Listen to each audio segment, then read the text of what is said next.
I haven't done this in a while because I've been sick and nobody Yeah, wants to hear I don't your feel like good. nasally voice. Yeah. It's not good for audio. Everybody's been sick with something a little lately, it seems like. Yeah, it's going around. I'm excited to nerd out a little bit here Yeah. and learn a little bit about this. So, welcome to the show, Nate. Thanks. Yeah, thanks for having me. Heroes and Villains, downtown Rapid City. For the people that haven't been to Rapid City or don't know much about Heroes and Villains downtown in the Black Hills area, how did you get started, man? Um, I don't even know how you yeah, got yeah. started. I guess a lot of people don't know the history. I originally, I worked at Guitar Center from like 2019 till 2004 or five, and I got really worked in Minneapolis and Chicago and Rockford area, and I got really into vintage guitars.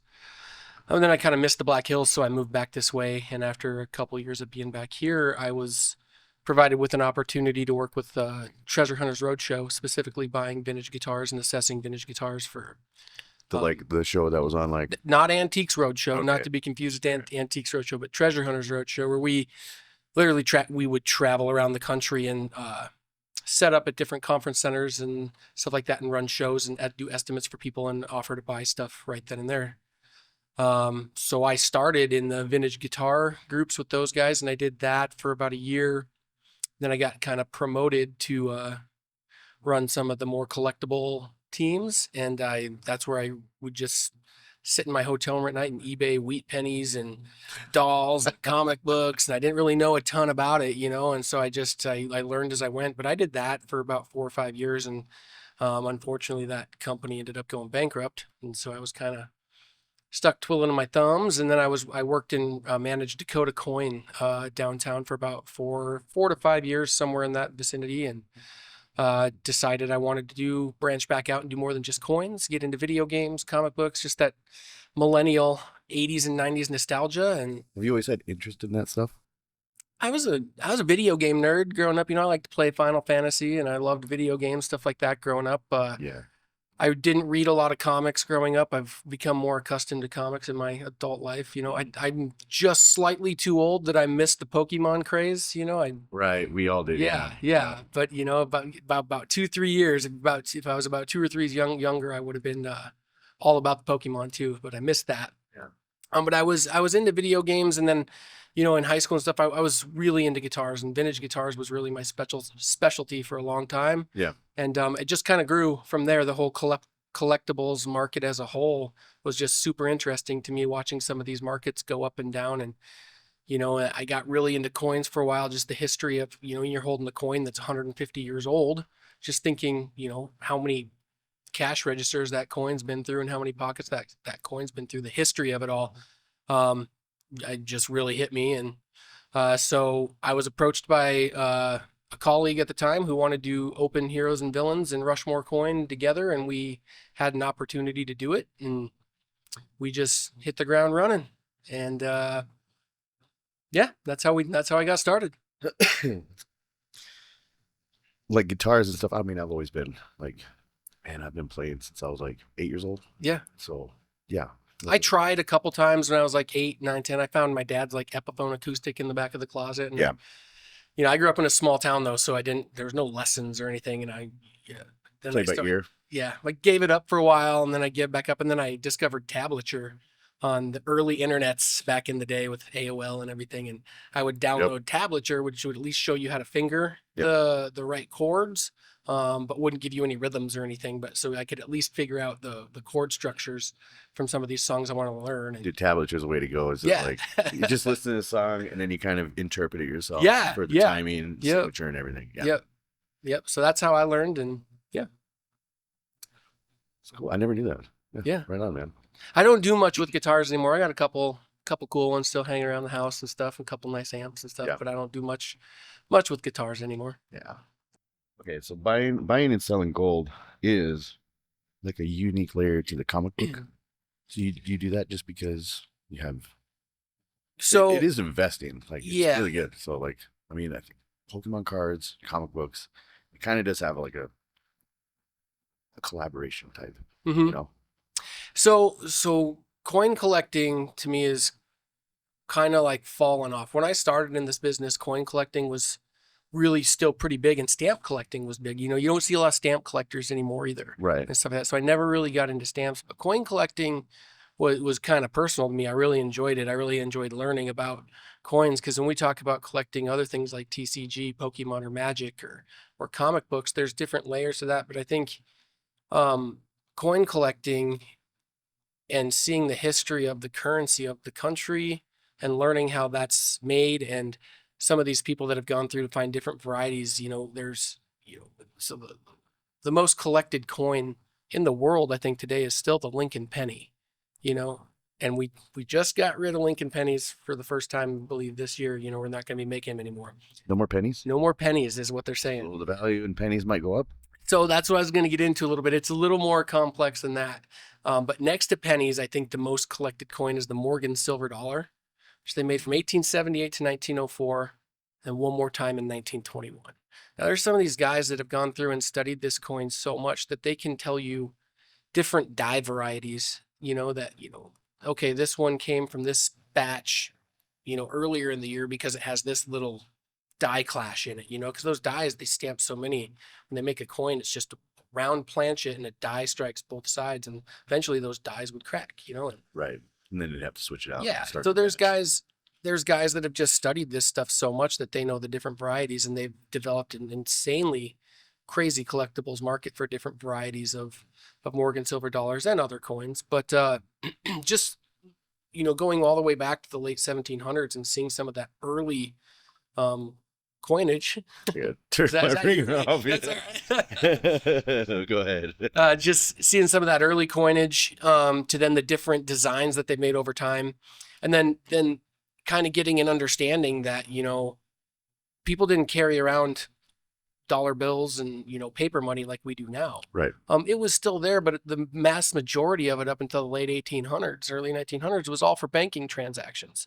So everything was a large cent, a nickel, a dime, a quarter. There was half cents. There's 2 cent pieces. There was half dimes. And that stuff just struck me as really cool. And there's a really cool market for it. And so that's the beginning into coin collecting there. And that's a little different than when we talk about gold and silver buying and selling. Coin collecting, numismatics is different, because just numismatics is just all that means is that a coin is, or a piece of paper money is worth more in its collectible value than its signed value by the government. So if you have Right. a 25-cent quarter and it's worth $20 in collectibleness, it's numismatically worth $19.75 more. So I love how you're nerding out right now. yeah, dude, so a lot of people don't know it, but probably what I know more about anything in my store is probably coins. Yeah. I do probably, we don't deal as much in it as we used to. We still deal in plenty of it. But it was a lot different than when, it was kind of the one thing that I did for 5 to 7 years. Yeah. I see a lot of people collecting the $2 bills still. Yeah. Does that have any?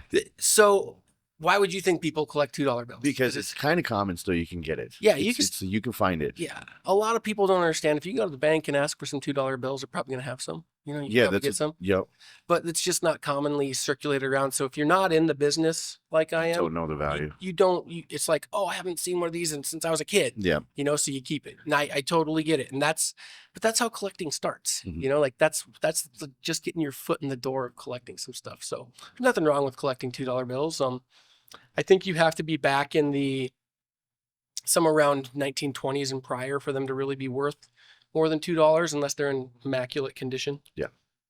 Collecting conditions everything. Yeah, you can look at the different, what is it, the font or whatever they use, like whatever it is, how they print the two. It looks totally different. Yeah. Very. Oh, like the design, how they design the two. Yeah. Yeah. Yep. Yeah, you can tell those. Like I found an old $100 bill. It looked like it was in circulation too because I just got it. I was like, whoa, I haven't seen one of these in a long time, since the 80s. Yeah. So. Yeah, a lot of people will collect, like there's another thing that some collectors do is they look at serial numbers on currency. Mhm. And so they try to collect, there can be unique serial numbers, if like it's got 10 zeros in the serial number, it's like 12121212. Some of that stuff can be valuable as well. Weird. People can look out, like if you look at the serial number on a piece of currency, sometimes there's a star right after the serial number. That's a big thing in collecting too. When they print money, they print them in big sheets. Yeah. And then they cut them up.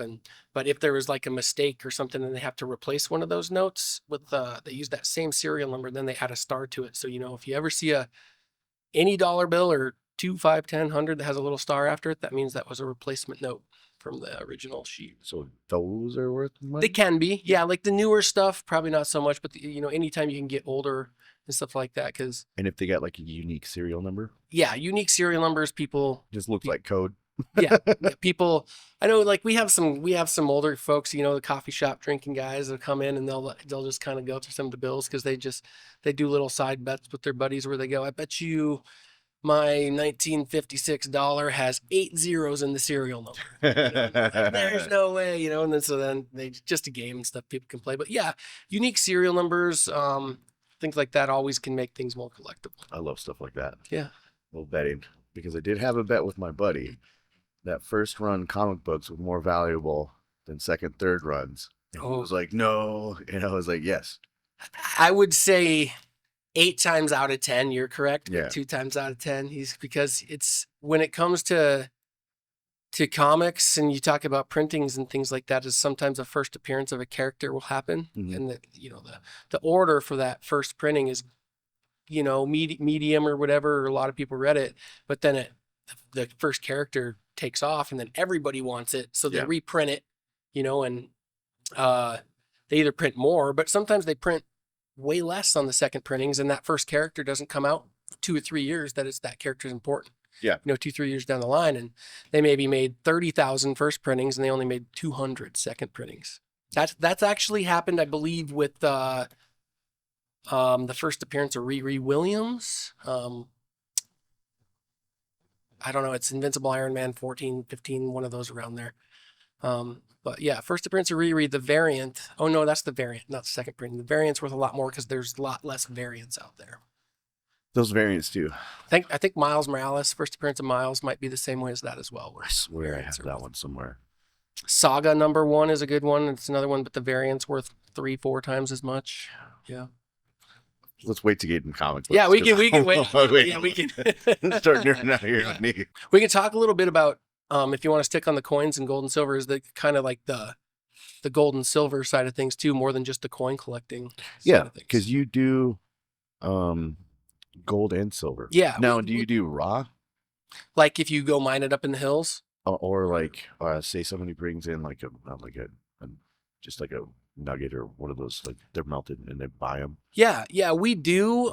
It's a little harder for us to buy because we don't have all the equipment to perfectly test everything. Oh, If it's placer gold, but you got a broken necklace or a ring that's busted up, we buy all that kind of stuff too. Just for, scrap metal prices. And then when we get so much, we send it off to refinery. Same thing with sterling silverware sets. We buy teeth, gold teeth, you can get your tooth taken out. We buy that stuff too. It's all gold. Gold's expensive right now. It's $4,000 an ounce. So it adds up. Market is up. It adds. I think today technically it's down a little bit from Friday, but we're higher than we've ever been in the history of gold and silver, and that's just happened within the last 4 months. Before that, it was the housing crisis of 2008 was when we saw these huge prices, and silver got to $48 an ounce, I believe. We need one of them housing crises. Yeah. I think it was $48 an ounce in 2008, and it was right around $50 in 82 or 83 when the Hunt brothers tried to corner the silver market. Those are the 2 big times that silver's been expensive in the history of ever. We saw $118, so over double. Yeah. What the historic highs of silver were, and we're sitting right about. I checked right before we came in. I think we're sitting right at $80 an ounce right now. So we're still sitting just under double of what the history of the price of silver is in the history of America, which is insane. Yeah, it's crazy. Yeah. Copper too, copper's gone up. It's base metals haven't gone up as much, but copper, aluminum. That stuff's all up too. Uranium's through the roof. Totally different applications on some of that stuff, but uranium. Wasn't it used in old, looking glass? You can take a black light and shine Oh, red if it turns green. yeah. So it's the old what do they call it? The old like plates and stuff. Yeah. Yeah. Like China, or well, not China sets, but like, yeah, Yeah, I don't remember. Around the 20s and 30s, probably somewhere around there. But you can like if you go to ashtrays and stuff. yeah, if you go to antique malls, you can take just a UV light with you and you can go shine it on all the plates and you know find some little You got uranium in it. yeah a little bit of uranium. Yeah, I don't know why they would put it in. Is it a hardener like they're using it for? I don't know. I couldn't tell you. I don't have Yeah. any idea. But I guess that stuff too is pretty valuable. Yeah. Yeah. Yep. Weird. So you go antique, take a UV light. Yeah, with you, get your check it. uranium glass or whatever they call it. I forget what they call it. Me too. But silver. So people bring in. Yeah. Yeah. So right now, like the price went so high so quickly that a lot of even we could buy it, but we had no place to sell it. Like we buy sterling silverware sets and different things, and everybody across the world or even our country was selling so much of it, the refineries got backed up. No. So as far as scrap metal is going, because people sterling silverware set, a 6-piece set that was maybe worth, $400 or $500 a year ago was now worth $1,500, so or more, depending on it's all based off the weight, but so we could buy that, at a percentage of what we could get and then send that off and have them melt it. But they got backed up almost 3 months. So we had stopped buying the scrap stuff for a while. But we haven't stopped at all buying the fine silver, silver rounds, 1 ounce silver eagles, silver maple leaf, stuff like that, that trades by the ounce. It's been business as strong as ever there. It's just more expensive. You guys, it's pretty strong for a business to do. Like, I mean, you guys see overhead on gold and silver? Yeah, it's weird because You just keep even. I talked to one of my buddies who's a business owner about this all the time. He calls me Scrooge McDuck, because everybody thinks you're just diving through your piles of gold and silver in the back room. And I was like, I wish, but you can't keep the lights on by sitting on everything. And there's Right. there's not a big margin in gold and silver. The how we make money on gold and silver is volume. We buy in larger quantities. So when we buy silver to sell to the public, like right now, we might buy 500 ounces of silver at, 20 or 30 cents over spot from our wholesaler. And then when people come buy it from us, if they buy less than 20 ounces, they pay $2 over, so we earn $1.70 per ounce, Okay. But the bigger quantities they buy, the cheaper it gets for them as well. So it's a volume game, and my whole thing is we don't try to make all of our money there. We just try to maintain the ounces that we have and maybe add a couple every now and then. Yeah. I don't know too much about gold and silver, but it is like there's a lot of places around here. Yeah, even from my store, there's four spots where you can buy and sell gold and silver within a block and a half. So Yeah. if you ever got something to sell, don't sell it to me the first time or any others the first time, come check all of us out. I think, I have a good relationship with all of us. So with Dakota Coin, Presidential Pawn, First Stop Gun, I know everybody there. And we all seem to be right around the same general area of buying and selling prices. So you just got options. Let's get into video games for Video games? Yeah, cool.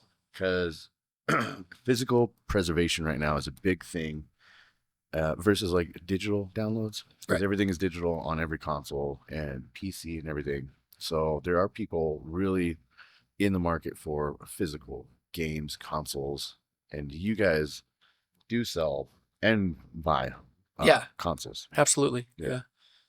How strong is the demand right now for physical consoles and games? It's pretty strong for most. It depends on the console for sure.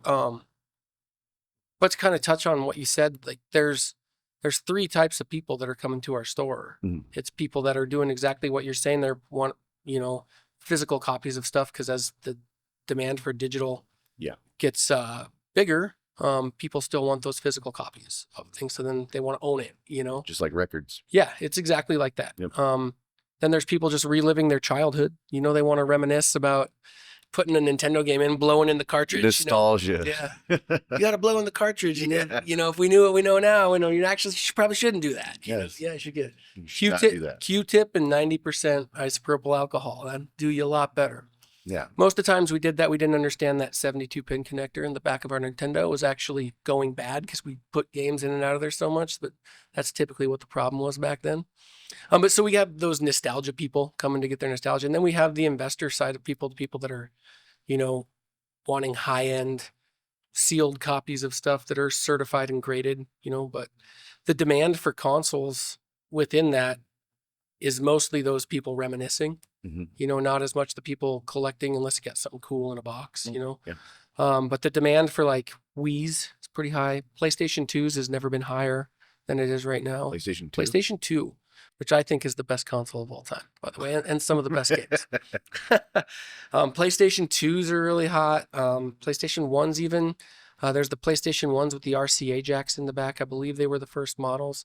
We have hi-fi people that want those because they're donned one of the best it has the best audio of any CD player out there. So, you got That's their bullshit. record player and their PS1. Yeah. Yeah. It's like my brother-in-law always tries to tell me that like records have like the warmest sound, man. I'm like, dude, knock it off. Yeah. Yeah. But what do I know? Nintendo, I would say, is probably, other than like the PS2, the most sought after stuff. GameCube's Nintendo 64. Nintendo 64, you sell one and they're like, do you have 007 and Mario Kart? I need to play GoldenEye and Mario Kart. So it's definitely hitting that memory for some of those people. Yeah. Yeah. Yeah. If I were to see like a Battletoads for NES. Oh, yeah. Oh, dude, I would buy the NES and the Battle. But I've never been able to find one. We've had Battletoads Double Dragon, the combo one before. Oh, yeah, but I don't know. It's been a while since I've seen just regular Battletoads. I'm sure I can track one down for you. I mean, do it, dude. I'll buy it. And an NES. Yeah, well, we have plenty of NESs. Do you right now? Yeah. What do you got in stock right now? NESs, we probably have, I don't know, 10 to 15. I think we're short on Super Nintendos, probably just a few. Wii's, we probably have 100 of them. Mm-hmm. Xbox 360s, probably 500 of them. Mm-hmm. Original Xboxes, that's another one that's really tough. They've had oh man, I love those. They're great, but a lot of people have modified them over time. Yep. A, and then B, the lasers have gone bad, and it's really hard to source parts for those right now. I went through two of them. I bought one. Yeah. I got a red eye in less than 3 months. I had to buy a new one. Yeah. And then, because I liked it back then, on those old first, the Gen 1 Xbox, Mhm. when you were playing games, you could download the music to your Xbox, and then you could play your music. While you're playing the game? Yeah. Yeah. And that was like new. Yeah, that would have been sweet back then. Like Yeah. I didn't ever have an Xbox growing up. I believe I went Nintendo, Sega Genesis, PlayStation 1, PlayStation 2, PlayStation 3, PlayStation 4, PlayStation 5. I think, okay, So- now if I started from the beginning, I mean, it would be Commodore. Yeah, Commodore. Nice. Yeah. I had a cousin that had a 2600 Atari, Yeah. Yeah. Oh, yeah. Well, yeah, it was like Played Atari. Pitfall and Yeah. Tank and stuff. I still yeah. have two of the Ataris we grew up with. So I have both of them. And then Commodore, and then, Nintendo, Sega Genesis. Yeah. Like, we had to hide Mortal Kombat because he put Oh, the yeah. blood mode on. The blood code. We had all my buddies had Super Nintendos. I was like, but watch this. Dump them onto the spikes and little. They had it on Super Nintendo? No, they had Mortal Kombat, but you didn't have the blood on Oh, Super Nintendo. Yeah. The blood was only on Sega. Yeah, Nintendo was like the Disney of, video games. Yeah. Back then. Yep. Mario Kart. That was always a huge one. Mario Kart's one of the most successful games probably of all time. I think so. Yeah, Mario Kart and Zelda. Throw that in there too. Like those games are like iconic. You can't touch some of that stuff. Zelda. Coming out with that new movie too. Zelda. It's gonna be really good. Yeah. I hope so. I hope they don't fuck it up.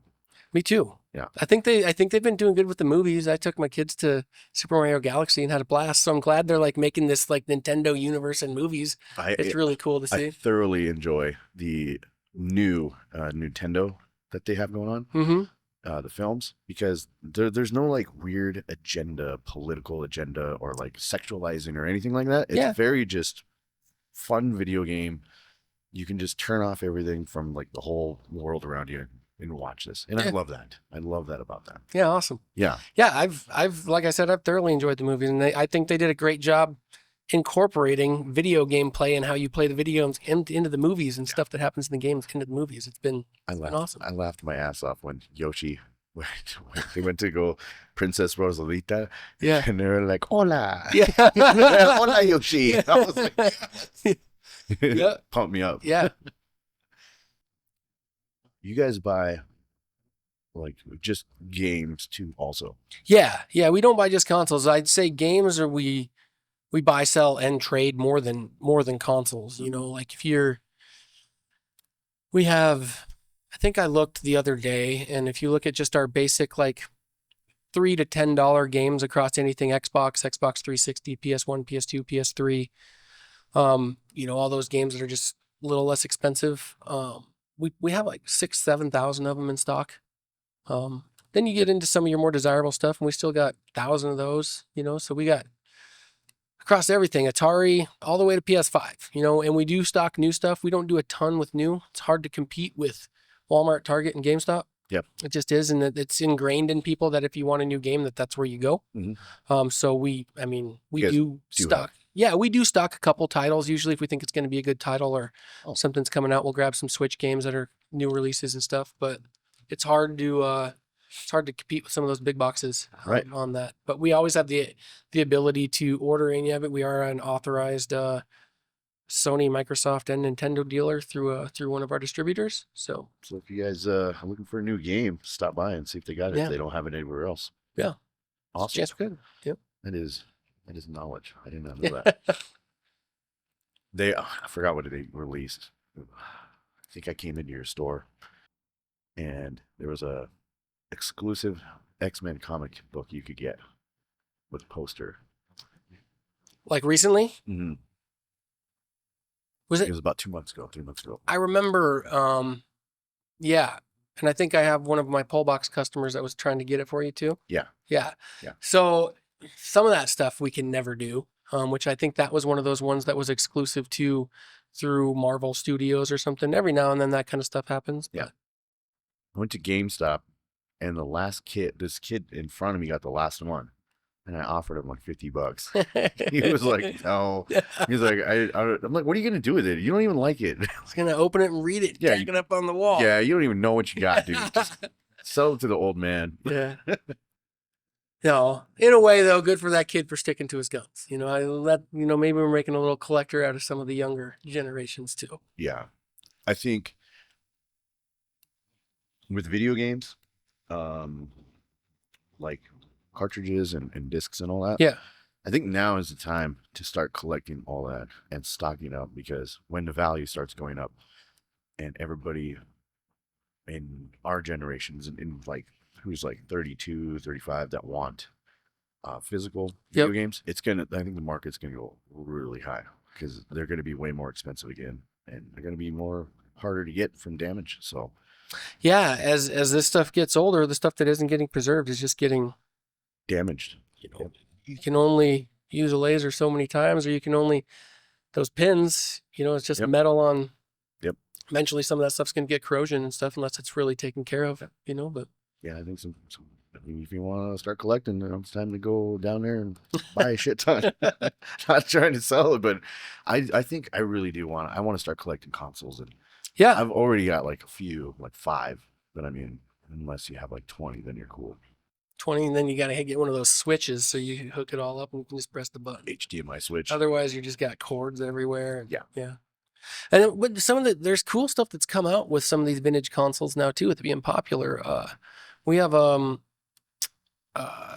company that sells us aftermarket brand new controllers, RCA cables, power supplies for about any retro console you can think of. And the stuff's pretty good for the most part. A lot of times the Nintendo 64 controllers that we get from them, they're $20, I think, brand new. They're better than the old controllers. Technology's come far enough that they can produce them.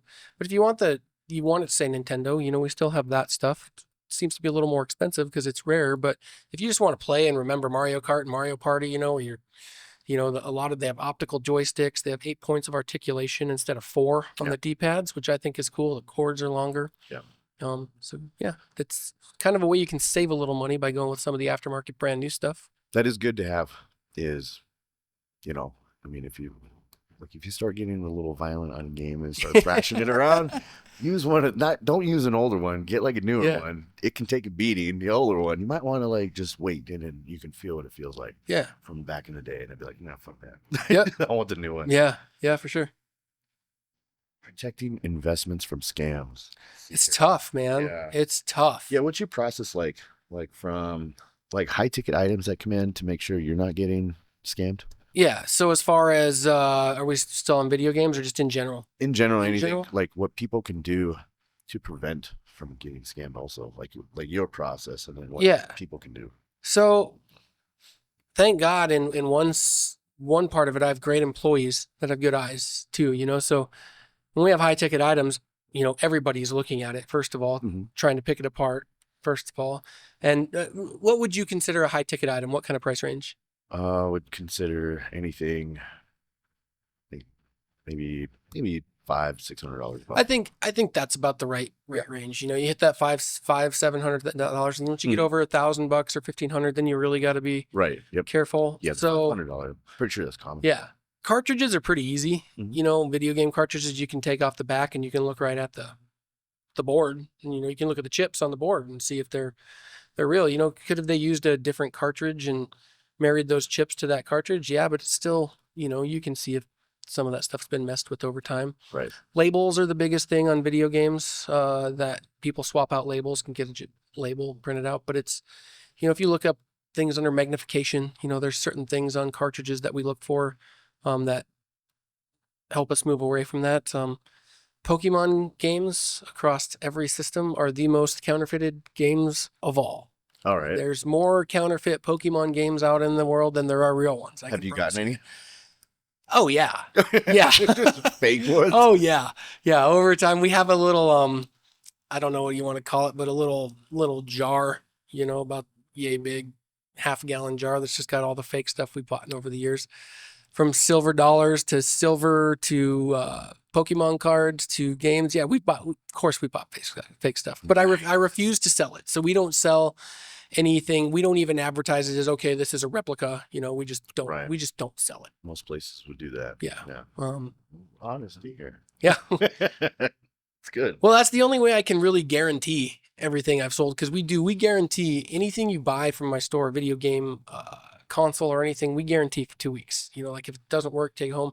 We also, that's like satisfaction guarantee. You come in, you buy a Nintendo and Super Mario Bros. 1 and you're like, dude, my dream was way better. It did not hold up. I don't want it. No. Yeah, bring it back. That's awesome. We do that. Yeah. And then we don't care if we sell you something that's kind of that you took and you couldn't get back for a month or 5 weeks and it hasn't been working, and you let us know you're coming when you can. We're going to take care of you. We're going to fix it. Yeah. We try to do our best to make sure people understand that they're protected on, it's retro video games. Sometimes when you do this game on this console, it might work different than if you try this game on a different console or this controller. It's not, some of this technology's 30, 40 years old. Yep. So we just want to make sure everybody ends up happy with their purchase at the end of the day. What's the most you've lost on getting scammed? Most I've lost, I believe we bought, I want to say there was some silver dollars early on in the business, and we probably bought 6 or 7 of them, probably had maybe $150 a piece for them. So yeah. So like $1,000. $1,000. Yeah, on that. Threw it away. Oh yeah, I still have them all. They're in the box of doom. That they're still sitting there. I think they were 1878 Carson City's silver dollars that we bought, and they were just kind of worn up. I still look at them and they look good. A lot of times I can hold a coin in my hand and look at it and know pretty quickly whether or not it's, or if I need to look deeper and should be questioned. How'd you find out that they were just replica or fake? I don't even remember. This was 7-8 years ago. At this point, and I think my business partner at the time bought them. I don't remember if I bought them or he bought them, but then one of us came into work and was like, I think there's something wrong with these. And, with silver and stuff, you got to take some pretty accurate measurements in millimeters. So you get diameter of the coin, thickness of the coin, and then you can weigh it. And then you can know, because if it's made out of the right material. right material. Yeah. Yeah. Scammers. But Very- we don't buy we buy fake stuff probably every month, without knowing it.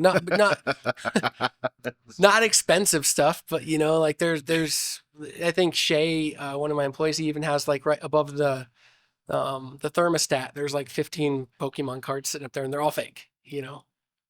Making, man, it's so weird they're in circulation around here. And this is, our community. Well, you can hop online and you can get something from any country in a week or two, we have to be really careful during the rally too, because a lot of bikers will throw an ounce of gold and some silver in their saddlebag and get cash when they get here. But you can hop online and you can buy a fake gold bar that just looks just exactly like it came from Perth Mint or something. That is. And they buy it for $20 and then they come try to sell it to us for an ounce, $4,000 an ounce. That's a pretty big mistake if you do that. Yeah. You know? That is, yeah. That's got to be scary. That's a gamble. Well, I mean, that's not. I wouldn't say it's gamble, but you guys have a lot to look out for. Yeah, you just have to be careful, when you start spending a lot more money. So like when we're spending $50-$60, we just kind of hoping that everything's good. And, we run into fake stuff all the time. And, I believe there's even been an instance where somebody bought something or caught something on our shelf that was fake that slipped through our fingers. We ain't perfect, Yeah. But companies like PSA and CGC, do you think it's worth it for like anybody out there that has old like comic books or cards or anything to go get them graded? Yeah, certified and graded. Yeah. Because you're not, when you send any collectible to these companies, you're not just getting them graded, you're also getting them authenticated. So you're, I think that's one of the big things that gets overlooked a lot. Prevent from being scammed. Is that it's being authenticated, that this is an actual, if it's a video game, it's an OEM, it's an original electronics manufactured product. If it's Pokemon card, it's one that's made by Nintendo, so that's the first layer to that. And then when we get into grading and things, I still kind of go, I don't know, because I've been grading stuff for the better part of 20 years. Yeah. And there's essentially two grading companies out there that kind of control the whole market. There's Collector Society and Collector's Universe. Collector's Universe contains like PSA. I believe they just bought Beckett. Beckett was a separate one, but now they bought Beckett or sometime around Christmas 2025. They now grade comics. They do PCGS for coins. Then Collector's Society is going to be like NGC, Numismatic Guarantee for coins. CGC for comics. CGC cards for cards, PSA for cards for Collector's Universe. And it's hard for me it used to be easier to determine some of these grades in a way. And I feel like in the grading universe right now, you still can't completely trust the grade on a slab, whether it's a comic book, a coin, or card. You can't buy the grade. You can't. If you see a listing on Facebook Marketplace or eBay that says, Charizard PSA 9, or Charizard CGC 9, in my brain says like that, we should all know what the price of that card is without even looking at it. But it's grading subjective. So you have to buy the card, not the grade. Right. So if you're going to get into collecting anything, whether it's coins, you have to learn the process of how these items are graded and get some material to understand what can affect grades. So when you look at that, you can buy the collectible, not the grade. It's super important. Yeah, I suck at that part. I buy on comic books I collect. Yeah. But I'm just buying I'm making sure there's the corners aren't folded, there's no writing on them. And just a basic makeup of a comic book, just yeah. And when I say that, I'm talking about more high end stuff. It's not going to matter as much right now on the lower end comic book or lower end card, but and here's why I say you have to buy the book or the whatever, not the grade. A really good example is Absolute Batman, the new Absolute series that's come out to see. People are loving it. It's going crazy. So Absolute Batman, I could look it up, but let's just say for the sake of the argument, there's 3,000 of them that are graded right now.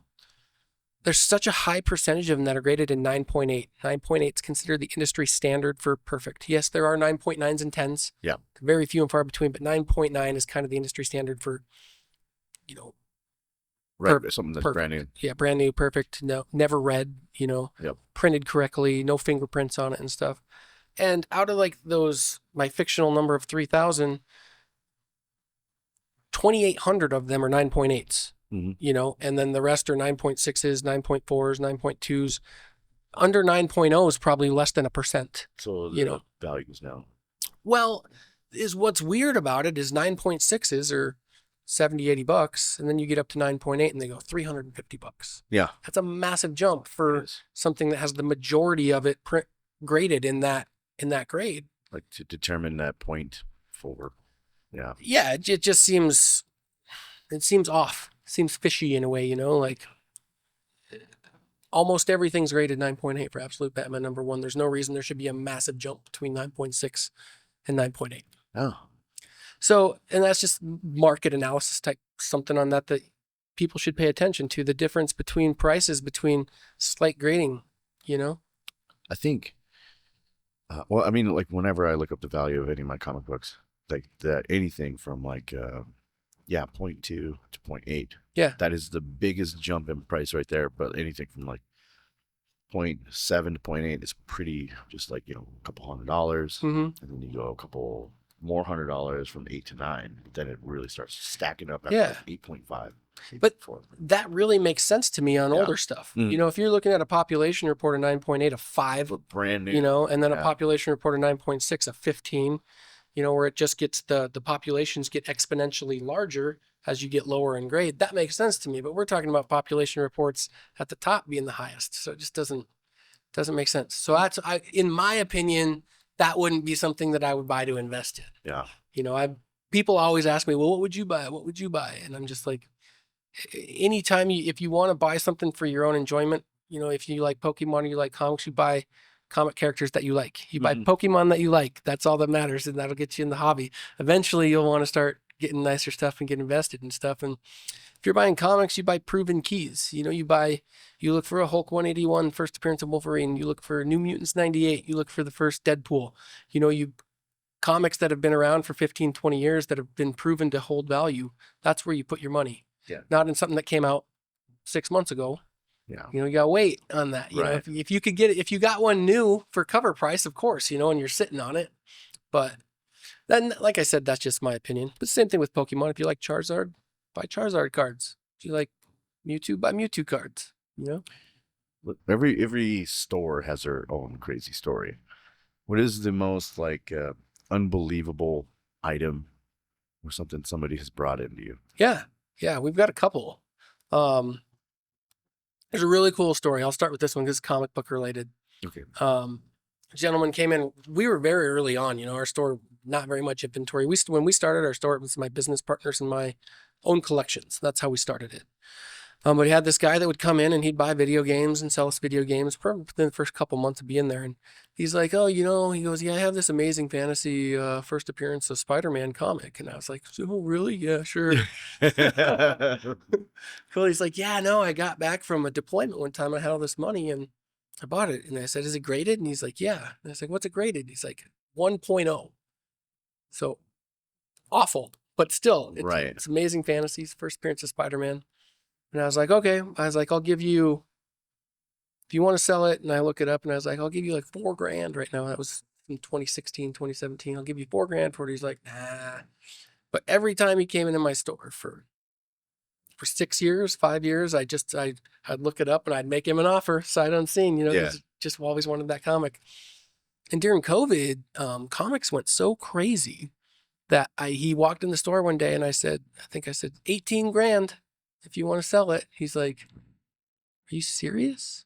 I was like, it was either 18 or 16. I don't remember exactly what it was. And I was like, you serious? And I was like, yep. Turn around, walk back in a half an hour later with it. Freaking bought it from him. We took pictures together with it. And, oh man, you paid like 16 for it? I did, yeah. 1.0. 1.0, dude. It was awesome. It was an old newsstand edition. You could tell because there was a little look like a punch hole in the top corner. Yeah. Because in the old newsstands, they used to just have them hanging on there so kids couldn't steal them and they could sit there and read them though. Yep. Yeah, it was really cool. I owned it for a couple weeks, then we sold it.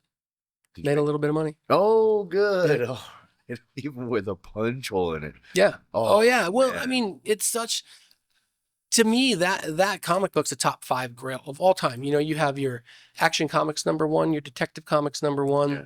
Fantastic Four #1, and it's right there after that. You know, it's Yeah.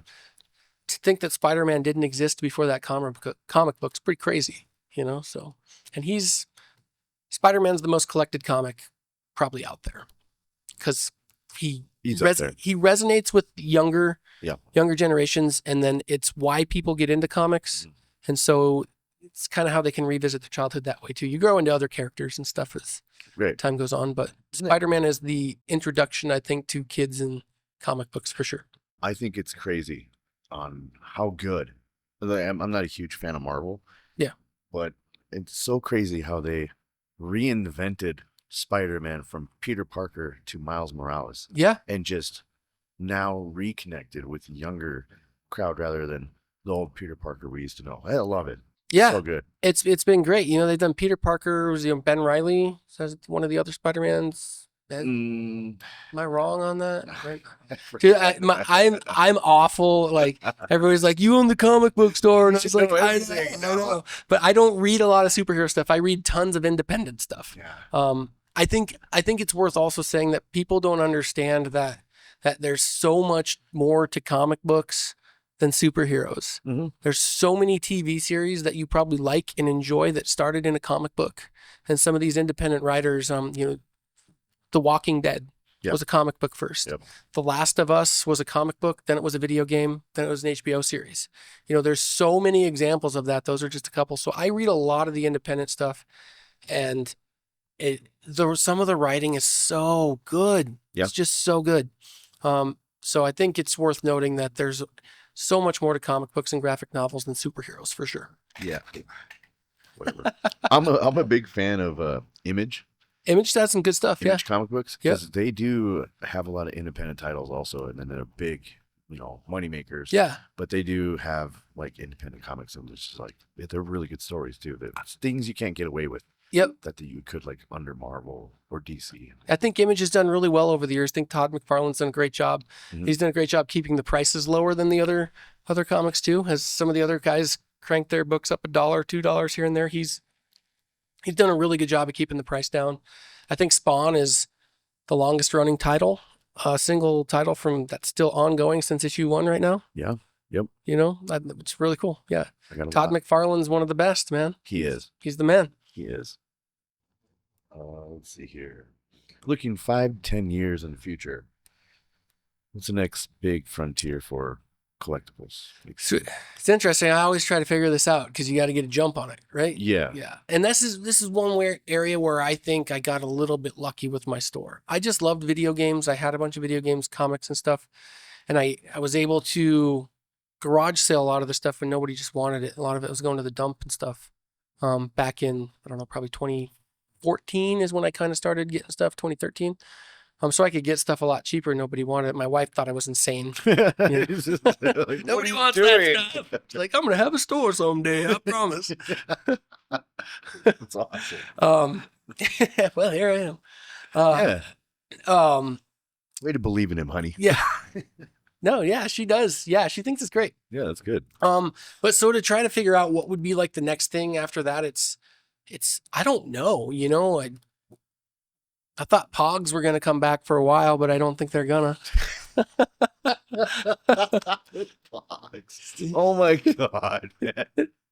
Dude, Just, you know, I it's forgot about those. Pogs, dude, you little slammer. And Oh my god. Yeah. And there's fucking kids back in the day that I went to school with used to like bring in, and they always had metal shops. Weird, because they're all Oh, sorts yeah. of stuff. Yeah, yeah. so they like would make massive and heavy, and you could just drop it And it's just flip everything. Yeah, I was like, that's not Yeah. authentic. Like, get out of here with that.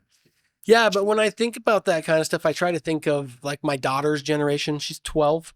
Yeah. You know, what stuff that she's into right now that's gonna like come back and They're gonna collect. give her, like, I don't know. The only thing I could ever think of is that generation was so into LOL surprises for all. Do you ever know what those are? What's that? They're like the little surprise dolls. Like, you see those little surprise things all over the place now. You can get a little box and it's got 4 little minifigures in it or whatever, and that's what the kids do. Oh yeah. So I feel like LOL surprises were like the entry to all that, and my daughter had them all the little shoes in the box and everything. So maybe someday something like the LOL surprises that have never been opened, stuck in somebody's attic. Yeah. What else? I don't know. Gold and silver. People are always going to collect gold and silver, man. Let's see if I missed anything here. Oh. Legos. Legos are always going to be a thing. Yeah. Legos. 100%. Yeah. Let's talk about cards. Yeah. Because that market is blowing up. Make sure I'm on the right screen here. Okay. It's completely insane. Yeah, it is probably one of the fastest growing markets right now in collectibles. I think it's not probably is. It is outshadowing everything. Yeah. Okay, so I don't know much about this, and I do have a lot of friends that collect. Yeah. But there right now, the most popular ones would be what Pokemon? Pokemon will take the cake, number one for sure. I think Pokemon, they say Pokemon in general is somewhere, I can't remember the billions of dollars, but the amount of billions of dollars a year of an industry that Pokemon is, it overshadows like Marvel, Sony, and Microsoft, Xbox altogether. Yeah. It's a TV show, it's a video game, and it's a trading card game that people collect and people play. Mm-hmm. So it's bigger than Magic the Gathering. It's bigger than it's absolutely insane. How is Magic the Gathering doing? Great. Is it still pretty predominant? Yeah. Yeah, but there's a massive difference when you're talking cards when it comes to Magic and Pokemon. Okay. Magic players are players. Okay. They want to play the game. They're building decks, and so depending on what Magic they play, some of the cards are very expensive to play certain types of Magic, but there's not, people aren't looking at to see if the foil was laid perfectly right. They want the card because they want to put it in their deck and play it. Yeah. That's a Magic collector. So some cards are more expensive because they've never reprinted them, but you can have a $100 Magic card, and if the new set, the foil version of the alternate art is $100, but a set from 3 years ago is $1.50. They're just gonna go buy the $1.50 card and put it in their deck. Yeah, because that's what they want to do. There are some collectible things to the Magic as well, especially if you get way back in the early vintage stuff. But Pokemon is more collectors than it is players. There's a fraction of people playing Pokemon compared to Magic. I was gonna say that. I'm like, how many people are actually playing the trading card game? Like, they don't really play it; they just collect. There are players for Pokemon. There's not a big. I don't know that there's a big demand locally to play it. I think I think Playmakers. I don't know if they're hosting Pokemon. I know they host Magic. They probably host Pokemon. They would if they had the demographic to do it. Everybody brings their shit cards. Yeah, and there's Chaos cards. I don't know what they do. As far as I know, they do more Warhammer and stuff too. But I think anybody that has the space would be happy to let people come play. Yeah. I would let people play. I'd clear off tables if you want to come play Pokemon in my store. I don't care. We're just not a certified Pokemon store or certified with Wizards of the Coast for Magic either. We're more of a retailer. Yeah. I got the space, but I can't give you some sanctioned tournament or anything, or pre-release stuff like that. But I'll give you the space. You come play anytime, man. But it's a fraction of the people that play Pokemon. As compared to those people that are either trying to flip it, make a buck, or people that are trying to sit on product to watch the price go up and as an investment. There's a lot more of that than there is players in Pokemon, or Magic's the complete opposite. There's way more players than there are just collectors. What about that One Piece? I was just gonna say One Piece is it's kind of the little middle ground right now. Like we get more and more people that are building One Piece decks. That we have people that come into our shop. We have guys that come to our shop 3 times a week and sit through our 10-cent bin just trying to make decks. Yeah. And that's starting to happen with One Piece too. And people buying a little more $2, $3 cards, $5 cards, $10 cards to make their decks a little better. So it seems like One Piece is moving in the direction that people want to play it. But some of those alternate art One Piece cards are $3, $4, $5 grand. It's crazy. What other type of TCG games out there that There's another one that is Lorcana, which is the Disney version kind of Magic the Gathering. It's all like Lion King and Aladdin, and but it's the same concept. It's different than Magic, but it's the same kind of concept. You build the decks and then you can play the game. Mhm. That's been people played it in the beginning a little more. We're on like set, I don't know, 8 or 9, something like that's been a couple years. But it's coming to be more of a collecting type of thing too. Like we had one guy that came in and just bought every Lion King card we had. He's like, I just want all the Lion King stuff, big fan of Lion Yeah. King. Yep. Yeah. So that's another big one. There's Dragon Ball out there. I think Dragon Ball still does trading cards. We don't carry any Dragon Ball stuff. Yu-Gi-Oh has been around forever. Dragon Ball actually is pretty big also. Yeah, I think Dragon Ball is big. It's hard for us to source some of the stuff because there's shops opening up all the time and everybody wants allocations, and it's hard for us to even get new Pokemon product, and we've been with the same wholesaler for 9 years. Yeah. And they still don't want to send us as much as we want. Speaking of that, there are a couple new shops opening up. Yeah, so I think Jordan just opened his up by Kohl's. I'm not sure what it's called, but it's up by Kohl's. Great guy. I've been doing business and shopping back and forth with Jordan. He used to be in the mall, in the traders market in the mall, but I think he's open officially. Oh, good. And then we got the group of guys that are going to be right across the street from me, Kitty Corner. And I don't know if they have a name yet or what they're called yet. Do you? No idea. I heard. I don't even know where they're gonna be. Where are they gonna be? It's kind of Kitty Corner for the Bashful Bison. So that corner building. Right on the corner. Yeah, on the main floor where all the glass is. Yep.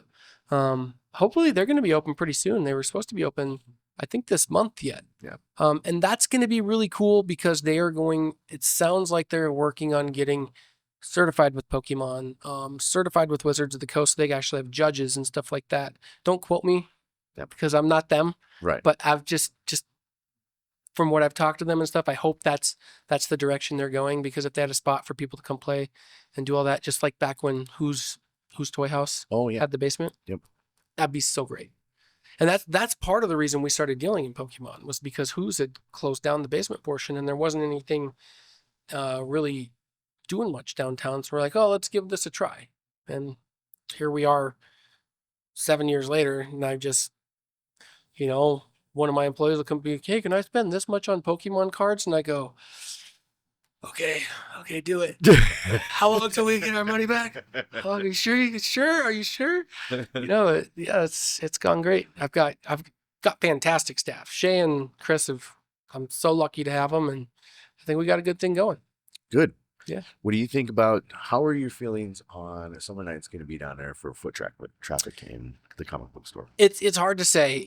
So I struggled with Summer Nights. It's no secret. I struggled with Summer Nights in my other location for however many years it was. Where was that? Oh, that was It was right across from the main entrance, the Alex Johnson, next to the cookie shop. Yes. Yeah. So we struggled with Summer Nights there, and we actually just started closing down at 3. For a few different reasons, but it's going to be a little different here. I don't know how it's going to happen. I think it's going to be different. I think you're going to be getting a lot of people in. It's very possible. I think it's going to be good for Carl at Hay Camp. I think it's going to be good for Bashful Bison. Yeah, it's I hope so. Yeah, I hope so. But I mean, if I had to put money on it, I would bet it's going to be good, because people bring down the kids and they're going to be like, let's stop in here. Yeah, I think we'll lose our regulars and stuff that don't want to be downtown on a Thursday. Yeah. But what we lose in regulars, hopefully we can gain in new attractions. Wednesday is the release of new comics. Yeah, Wednesday is new comic day. As long as it's not on a Wednesday, I'm cool with it. Yeah. I got to get a box, and I got to start getting down there because I'm getting pissed at all the comic books I keep missing. Yeah, man. Boxes are easy. You actually can control your whole box from your phone now. You can order a special cover. You can order a series off from your phone, and So yeah, tell the people, like, if they want to get like a box, if they're really interested. Yeah, if you're into comics, it's called Pull Boxes, where we can sign you up on League of Comic Geeks and link you to our store, and then you can pick whether or not you want just the regular covers of a series. So you just want every Spider-Man issue that comes out, and then we can just click you up, and then I order it when it's due, and then when it comes in, I have a whole mailbox system over there, and if your box, Brandon's box 60, and it's like, oh, he wanted Spider-Man and all the variants, I pull Spider-Man and all the variants, stick it in box 60, and when he gets time, he comes in and picks it up. Do you guys do this for trading cards also? No, it's hard. Okay. It's too difficult with trading. There's too many allocations right now with trading cards. You know, we'd be oversold Right. like that. Somebody would just dump. Yeah. Yeah. Okay. Yeah. Yep. We pretty much only do that with comic books right now. Mm. Yep. Thanks for coming on, man. Yeah, man. This is great. Yeah, absolutely. Like It's fun. I'm really excited to see how it's going to go during summer nights. Yeah, me too. And yeah, if you guys are interested in the box, if you haven't been to Heroes and Villains, definitely check it out. You guys got a great match of everything down there. Yeah. Can I make one little plug before next Saturday, free comic book day? Yes, I totally forgot. Thanks for bringing it up. Like, there's something going on that I forgot to mention. Yeah. So we ordered a ton of free comics this year. So you don't even got to spend any money. That middle camera right there. Yeah, you don't even got to spend any money. You just got to come down, walk through the door, and grab some comics off the shelf. That's all you got to do. Free. Once a year. First Saturday in May every year. All right. I spend about $1,500 and we get they thank God Marvel and DC. Well, okay, so free comic book day is technically only our DC books and stuff like that. Marvel is comic books giveaway day, but they do a fantastic job of, getting these comics to us very affordable, so we can get a lot, and so it's fun to be able to give them out to everybody. I'm working hopefully with an elementary school this year, trying to do a little giveaway on one of the Fridays and test that out, and maybe eventually we can get free comics to all these kids in the elementary schools one of these days. Be fun. If you need help, man, let me know. All right. I'll help out. Cool. For sure. All right.